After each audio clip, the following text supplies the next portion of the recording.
The man is a dictator. He knows nothing about what he talks about. I listened to him for about a half hour today, and I got sick at all the lies he brought up. That was a constituent at a Republican town hall for Representative Mark Alford in Missouri. And if these town hall clips weren't enough of an indicator that the majority of the country, including traditionally Republican and especially independent voters, are not on board with Trump and his administration, the numbers don't lie. And as much as Trump would like to deny said numbers, the numbers don't lie, because yes, it's another day, which means another rant from our increasingly unhinged president. And that's saying something because it's not like he was known for being particularly stable before. This time, Trump is mad again about his very, very historically low polling numbers, and he is again calling the numbers fake. Trump posted this to Truth Social Monday night. Except what is written and broadcast in the fake news, I now have the highest poll numbers I've ever had, some in the 60s and even 70s. Thank you. Make America great again. When asked which poll Trump was referring to, the White House did not, or more likely could not say. Instead, the majority of Americans and a record high amount of Republicans approve of the job President Trump is doing because he's fulfilling every single core promise he made to voters on the campaign trail, spokesperson Liz Houston said in a statement. So yeah, it doesn't exactly answer the question.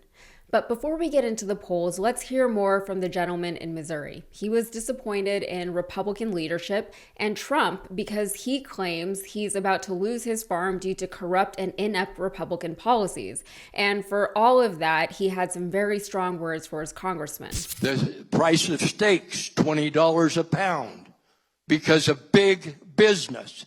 You want to straighten out the budget?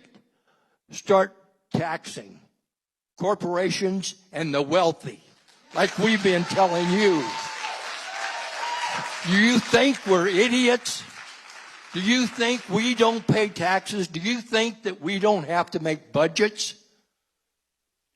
You talk about half-truths when I listen to you. You know nothing about taking care of children because you've always had a really good-paying job. You know nothing about what a working class citizen does. Come down here. Come down here and start trying to pay your medical insurance.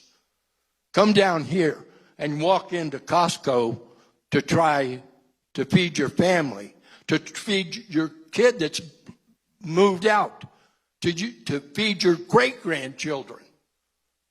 I had a very good job in California, and I'm able to feed my family, and it goes all the way to great-grandchildren.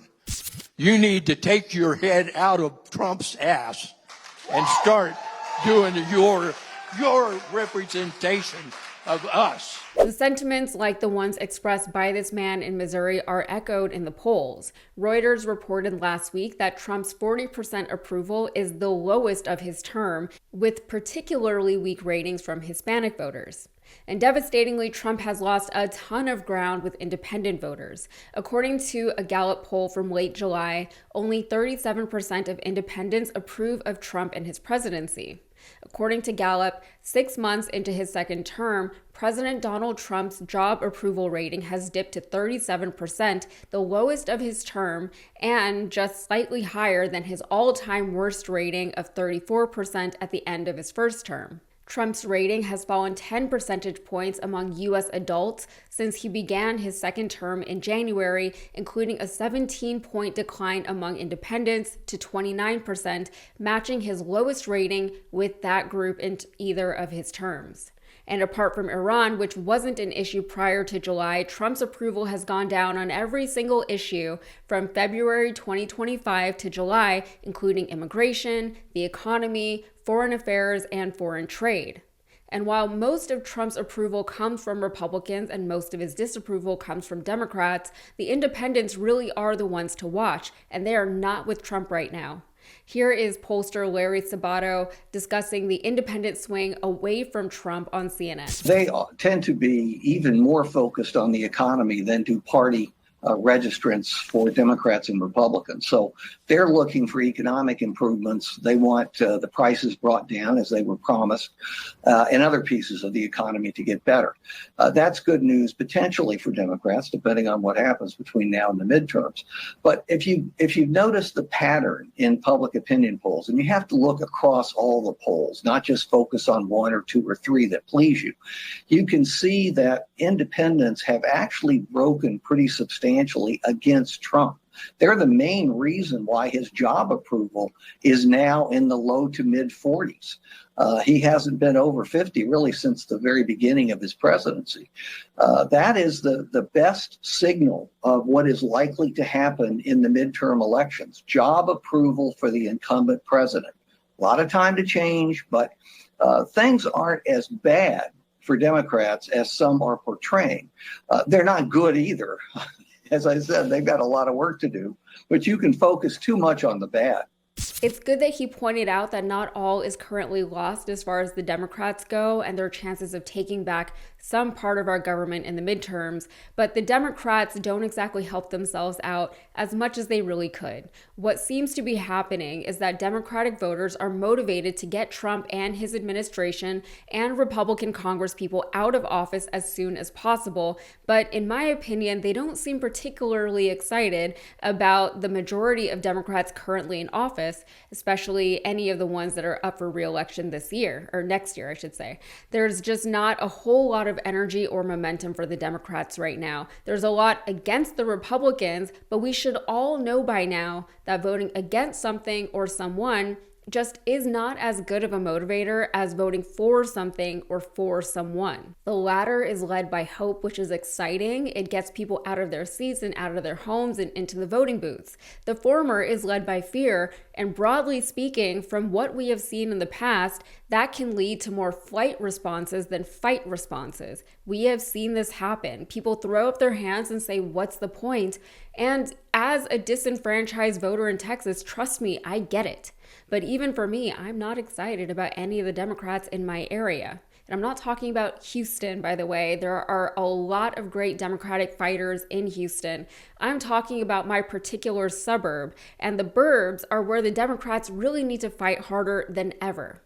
Anyway, back to Trump and how much no one likes him. His big, beautiful bill is the most unpopular piece of legislation since the 1990s, or as Gen Z likes to put it, the late 1900s. In fact, it's so unpopular that Republicans are even considering changing the name of the big, beautiful bill to something else just to trick voters into thinking that this is actually a good thing for them.